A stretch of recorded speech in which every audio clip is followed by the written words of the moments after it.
sudoeste da África, às margens do Oceano Atlântico, está Angola, o sétimo maior país do continente africano.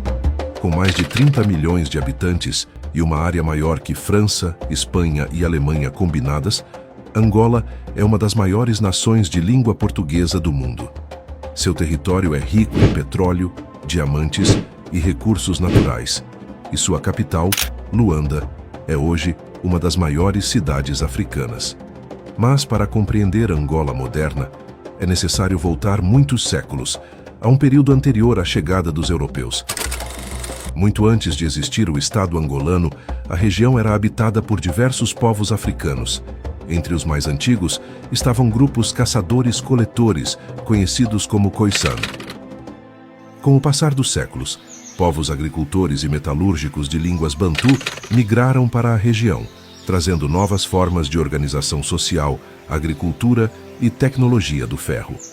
Essas sociedades deram origem a reinos estruturados. O mais poderoso foi o Reino do Congo, fundado por volta do século XIV. Seu território abrangia partes dos atuais Angola, República Democrática do Congo e República do Congo.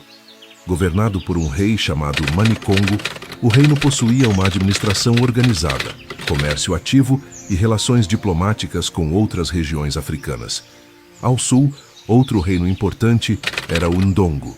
Seus governantes eram chamados de Ngola, título que daria origem ao nome Angola. O primeiro contato direto com europeus ocorreu em 1482, quando o navegador português Diogo Cão chegou à foz do rio Congo durante as grandes navegações portuguesas. Essa expedição marcou o início das relações entre Portugal e os reinos da África Central.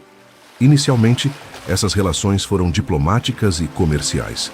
O Reino do Congo estabeleceu alianças com Portugal, enviou embaixadores à Europa e adotou o cristianismo em parte de sua elite. Mas o comércio logo assumiu um caráter brutal. A crescente demanda por mão de obra escravizada nas plantações portuguesas, primeiro em São Tomé e depois no Brasil, transformou Angola em um dos principais centros do tráfico atlântico.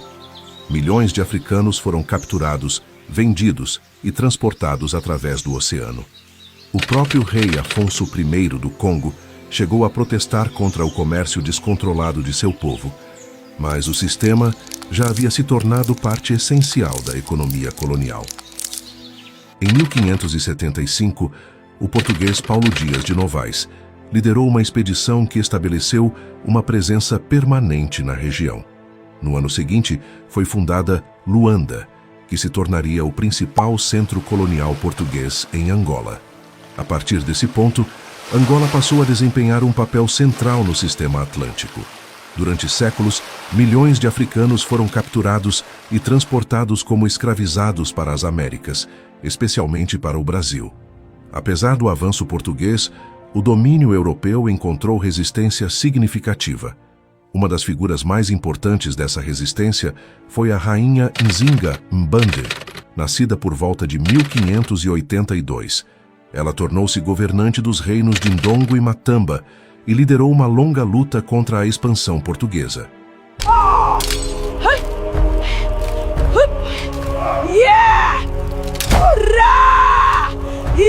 Nzinga utilizou estratégias militares e diplomáticas, formando alianças com diferentes grupos para proteger seu território e sua população.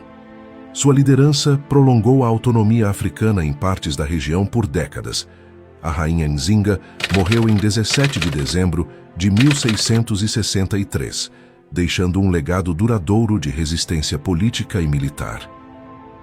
Em 1665, o Reino do Congo tentou conter o avanço português, mas foi derrotado na Batalha de Mibuila.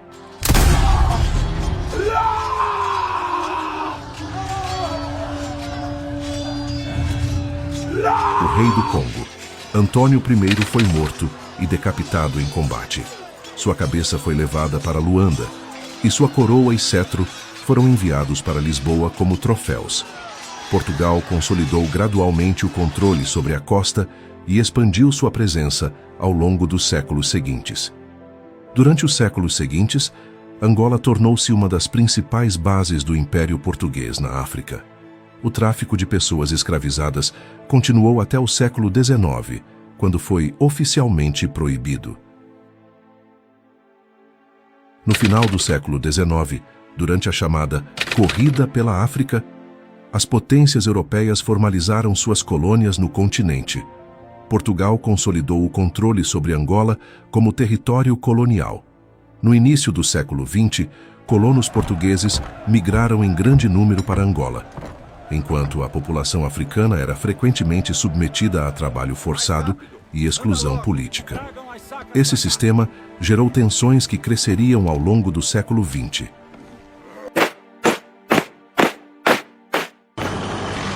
Após a Segunda Guerra Mundial, o mundo entrou em uma nova era. O processo de descolonização se espalhou pela África e o desejo de independência cresceu entre os angolanos. Em 1961, grupos nacionalistas iniciaram uma guerra contra Portugal. 3 movimentos principais lideraram a luta: o MPLA, liderado por Agostinho Neto, a FNLA, liderada por Holden Roberto, e a UNITA, liderada por Jonas Savimbi. Portugal, governado pela ditadura do Estado Novo de Antônio Salazar, recusou-se a abrir mão de suas colônias e entrou em uma guerra prolongada que drenou sua economia e suas forças armadas. O conflito só terminou após a Revolução dos Cravos, em 25 de abril de 1974, quando militares portugueses derrubaram o regime e iniciaram o processo de descolonização.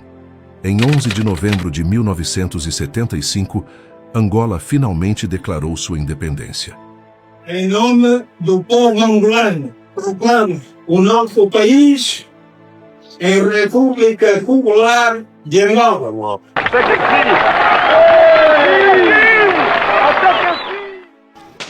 Mas a liberdade não trouxe paz. Quase imediatamente, os antigos aliados voltaram-se uns contra os outros. O MPLA assumiu o controle da capital, Luanda, e proclamou o novo governo. A UNITA e a FNLA recusaram-se a aceitar sua autoridade. O país mergulhou em uma guerra civil que rapidamente se tornou um campo de batalha indireto da Guerra Fria. De um lado, o MPLA recebeu apoio da União Soviética e de Cuba, que enviou dezenas de milhares de soldados. Do outro, a UNITA recebeu apoio dos Estados Unidos e da África do Sul, que temia a expansão de governos aliados ao comunismo em sua fronteira. O conflito devastou o país. Infraestrutura foi destruída, cidades arrasadas e milhões de pessoas foram deslocadas. Em 1987, a Batalha de Cuito-Cuanavale tornou-se o maior confronto militar da história africana moderna, envolvendo dezenas de milhares de soldados. Mesmo após o fim da Guerra Fria e o colapso da União Soviética, em 1991 o conflito continuou. Tentativas de paz fracassaram e os combates se arrastaram por décadas. Somente em 2002, após a morte de Jonas Savimbi em combate, a guerra chegou ao fim. Após 27 anos de conflito, mais de 500 mil pessoas haviam morrido e milhões estavam deslocadas. Hoje, Angola é uma nação independente que ainda carrega as cicatrizes desse passado. Seu petróleo e seus recursos naturais impulsionaram o crescimento econômico nas últimas décadas, mas desigualdades profundas permanecem. A história de Angola é a história de resistência, exploração e sobrevivência. De antigos reinos africanos à colônia europeia, de campo de batalha da Guerra Fria à nação soberana, Angola emergiu das ruínas da guerra para reconstruir seu futuro. Um país moldado por séculos de conflito, mas também pela extraordinária resiliência de seu povo. A história de Angola é ampla e complexa, e este vídeo apresenta apenas uma parte desse processo. Muitos acontecimentos e personagens importantes não puderam ser abordados aqui. Deixe nos comentários quais temas ou eventos você acredita que também merecem destaque. Até a próxima!